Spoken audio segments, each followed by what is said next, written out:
Eh ben wesh ma biche, c'est quoi les bails? C'est ton gars Conga pour Rapperle, en direct du flow. Babanks. Konga, comment tu vas? Bah ça va et toi? Nickel. Tranquillement. Vas-y, je te laisse te présenter. Ben moi c'est Conga, rappeur de Lille, 26 ans. Et puis ça fait du sale sur Lille depuis quelques années maintenant. Toujours dans l'ombre, mais on arrive fort. Ma biche. Ouais, c'est Conga. Ouais, c'est Conga. Fais pas le Conga. Fais pas le Conga. Ça fait combien de temps que tu rappes? Bah alors moi j'ai commencé à écrire mes premiers bails je devais avoir 11 ans, dis-toi. Genre je commençais à écrire et je kiffais déjà le rap de ouf. Mais on va dire sérieusement, ça fait depuis que j'ai 16 ans en vrai. 16 ans, 17 ans, ouais. En tout cas, j'ai enregistré en studio ouais, vers mes 16-17 ans. Par rapport à tes influences, t'as baigné dans la musique avec ta famille ou c'est plus tes amis? En vrai, ça vient du daron. Mon daron, il est dans le son. Et du coup, forcément, depuis tout petit, j'écoutais plein de musiques différentes, plein de styles de musique différents. Et pareil, hein, la famille, avec les cousins, les potos aussi. Très jeune, j'ai baigné là-dedans. D'ailleurs, en parlant de tes potos, dans le 5-9, il y a une vraie scène lilloise. T'es beaucoup aux côtés de Bécard, Sto, Balao. Est-ce que eux aussi, ils ont joué un rôle par rapport à ta carrière musicale? En vrai de vrai, le fait qu'il y ait beaucoup de gens qui rappent à Lille, ça m'a donné plus de confiance en moi et plus de force. Et ça donne un impact de ouf. Parce qu'en vrai, moi je rappais déjà depuis. Et au lycée, par exemple, j'ai rencontré des gars comme Sto. Après, un peu plus tard, quand je suis rentré de Paris, parce que j'habitais un peu sur Paris je sais pas, en 2017, 2018. J'habitais sur Paname. Et quand je suis rentré, il y avait plein de rappeurs que je connaissais pas, qui avaient pop de partout, tu vois. Et j'ai vu que ça se bougeait encore plus qu'avant sur Lille. Et du coup, au final, bah, je reste là. Ça a donné des connexions. T'as fait un feat avec Esto pour sa mixtape En attendant Trappist 02. Ouais, ouais. Sto, ça fait un moment qu'on fait de la musique. C'est un des premiers gars qui est venu vers moi et qui m'a dit ouais, c'est chaud ce que tu fais et tout, mais genre je te parle de l'époque, j'étais à peine majeur, tu vois. Genre c'était vraiment il y a longtemps. Et Sto, il est vachement dans cette dynamique-là de rapprocher tout le monde, connecter avec tout le monde pour faire bouger un peu les choses sur l'île, tu vois. T'as dit que tu venais de Lille. Est-ce que pour toi c'est plus un avantage ou un inconvénient d'être par exemple hors de Paname? En vrai, je pense que c'est ni trop un inconvénient, ni trop un avantage, tu vois. Au début, je le voyais plus comme un inconvénient. Quand je rappais, j'étais... Genre, au tout début, on n'entendait pas trop de rappeurs qui représentaient le 59. Et du coup, je voyais pas ça comme une honte, tu vois. Mais genre, j'en parlais pas, tu vois. Parce qu'on n'entendait que des gars de Paname, tu vois.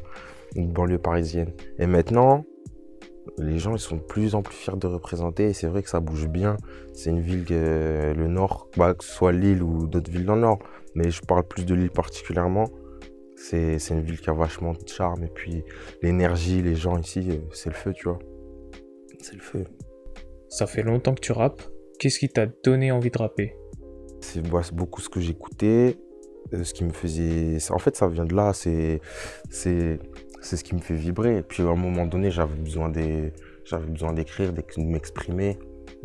Tu sais, je passe par la danse hip-hop, j'ai graffé un petit peu, je faisais vachement de dessin aussi.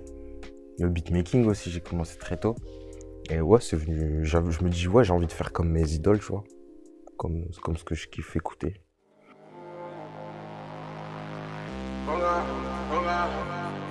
Et les gars, soyez vigilants. Ouais, gros, c'est imminent. Vague de chaleur à la présidence. La 21 sera jubilant. Dans les charts, tout en haut point culminant. Le million pas suffisant. Et même s'il y a du crack dans nos résidences, on fait tout ça, ça de toute évidence. J'ai les allumettes et le bidon d'essence. Pense d'être dans la BM, je double toute la file indienne. Ma conce pleine d'OGM, se fumier en petite lamelle. Oh, c'est gone, ouais, ben, on vise le devant la scène. Manger, faut que t'aies l'écro, la vie est plus chère. Comment tu décrirais ta musique? Ma musique, c'est assez dynamique. En fait, je peux faire de tout. Mon univers, il est large. Donc je peux passer des sons vachement posés, autotunés, ou des sons vachement rappés et genre vénère. Ça dépend. Ça dépend la facette de la personnalité de Konga qui va sortir devant le micro, sur le moment donné, tu vois. Comme t'as dit, tu t'es mis à rapper parce que t'avais envie d'écrire. Quand tu fais tes sons, tu les écris ou tu les fais plus au feeling devant le micro? Ouais, au début, j'écrivais pas mal. J'écrivais pas mal des gros textes. Je passais par les bases, tu sais, techniques, old school, faire un max de multi, tu vois, les bases du hip-hop en vrai. Et au fil du temps, bah, j'ai commencé à me détacher de ça. Et là, ça va faire 1 an, 2 ans que j'écris. Des fois, j'écris pas du tout. Tu vois, j'arrive devant le micro, j'entends la prod, selon le mood, et j'allume le micro. Ça part en top line, ça dit des phrases, tu vois. C'est au feeling plus. C'est quoi le moment qui t'a le plus marqué en tant que rappeur? T'as fait de grandes choses, t'as fait des concerts, t'as participé au Grunt de Bécart? En vrai, c'est surtout aussi les moments hors rap en fait qui m'ont marqué, les rencontres qu'on peut faire entre des professionnels de la musique, des artistes, des clipmakers, des beatmakers. Mais le Grunt là, ouais, le Grunt 38 qui s'est passé ici au Flow d'ailleurs. Kanga, je suis l'homme aux 1001 facettes, comme les signes astro. Ils jactent trop, parlent trop, donc faut que je les castre. Comme ce grand belge fin, je veux être le maestro. Si un jour t'es sur le trône, c'est que t'as la gastro. J'ai fait un 16 de trop, ou un i de plus. Si tu laisses tes potes sur le trottoir, t'es qu'un fils de pute. Après ce Grunt là, il y a plein de gens qui sont venus vers moi en mode c'est chaud, ce que tu fais et tout. Ça m'a donné envie d'encore plus envoyer de son. Maintenant, on va un peu plus s'attaquer à ta musique. Quel est le son que t'as préféré faire? En vrai, les gens ils peuvent aller streamer Nico Bellic sur les plateformes, toutes les plateformes. Celui-là, j'ai bien kiffé le faire. Parce que je parle un peu plus de trucs perso et tout. Mais sinon, en général, c'est surtout le dernier son que j'ai enregistré, que j'écoute à chaque fois et que je préfère faire. Parce que c'est toujours le plus récent. C'est la dernière version de moi-même. Du coup, je préfère saigner celui-là, tu vois. Tout à l'heure, t'as dit que tu t'exprimais par le beatmaking. T'as fait des prods, t'as rappé sur tes prods. T'as commencé d'abord le beatmaking ou d'abord le rap? D'abord le rap. Et en fait, à l'époque, c'était pas comme aujourd'hui les type beats et tout, tu vois. Où genre, il y en avait plein à foison. Fallait aller chercher de ouf, poser sur des phases B qui existaient déjà. Et en fait, je trouvais rien dans mon délire. Donc à un moment donné, je me suis dit, je vais faire moi-même mes instrus. Il y a un cousin à moi qui faisait de la techno, tu sais, de la trance et tout sur FL. À l'époque, c'était le 6, je crois. Et genre, quand j'ai vu ce logiciel, vraiment, c'est genre coup de cœur. Je dis, ouais, je veux faire ça, tu vois. Je commence à faire mes prods hip-hop, que ce soit pour rapper, pour danser dessus. Je faisais moi-même mes trucs. Au début, c'était pourri. Et puis maintenant, ça pète. En mars 2020, t'as sorti un projet qui s'appelle Sum. Et tu bosses actuellement sur un projet qui va sortir ce mois-ci. En vrai, le projet Sum, c'est même pas moi qui est sorti, tu vois. C'est le label avec qui j'étais auparavant sur Paname, New Time Songs. Donc c'est un projet qui date de 2017. À la base, je pensais même pas le sortir, tu vois. Et au final, bah, eux, ils l'ont sorti, tu vois, parce que je leur devais un projet. Du coup, ils ont sorti au calme, tu vois. Mais je veux dire, maintenant, le fossé entre ce projet-là et ce que je fais maintenant, ça n'a plus rien à voir, en vrai. Ça n'a plus rien à voir. Et sinon, en actu, là, je prépare une petite mixtape en mode cadeau, tu vois, en mode SoundCloud, YouTube. Ce sera pas sur les plateformes. Ce sera des sons qui datent de l'année dernière ou même l'année d'avant. J'ai regroupé un petit lot de sons qui se ressemblent un peu, en mode love. Puis je vais envoyer ça là cet été. C'est une mixtape d'été. Et sinon, il y a des projets plus conséquents, plus lourds et travaillés qui vont arriver en septembre. C'est Inch'Allah, septembre. T'es chaud pour mettre un petit extrait?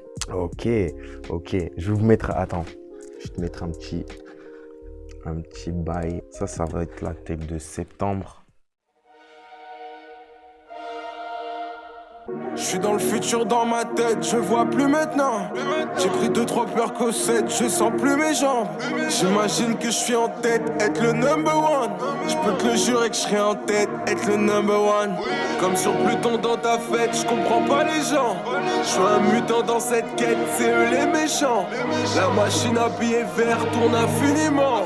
Le jour où je serai number one, c'est ça qui m'alimente. J'allume la pièce de ma haine. Y'a les bleus qui nous suivent dans la tête. Et le mal évolue sur la terre. regarde pas si je me fous en l'air. Voilà. T'as capté les bails ou quoi? Number one shit. Ça pareil, c'est moi qui fais la prod sur celle-là. Et je sais pas, je l'ai fait un soir comme ça, sans trop écrire en vrai. Voilà. Donc ça va être en septembre ça. Inch'Allah. Ou en octobre, je sais pas. Peut-être que je repousserai encore, je sais pas. Wesh ma biche. C'était ton gars Conga pour Rapperle en direct du flow. Yes sir. Merci à toi, frérot. Mais merci à toi, man. Franchement, ça fait plaisir. De ouf. J'ai les allumettes et le bidon d'essence. Foncé dans la BM, je double toute la file indienne. Ma conce pleine d'OGM se fume mieux en petite lamelle.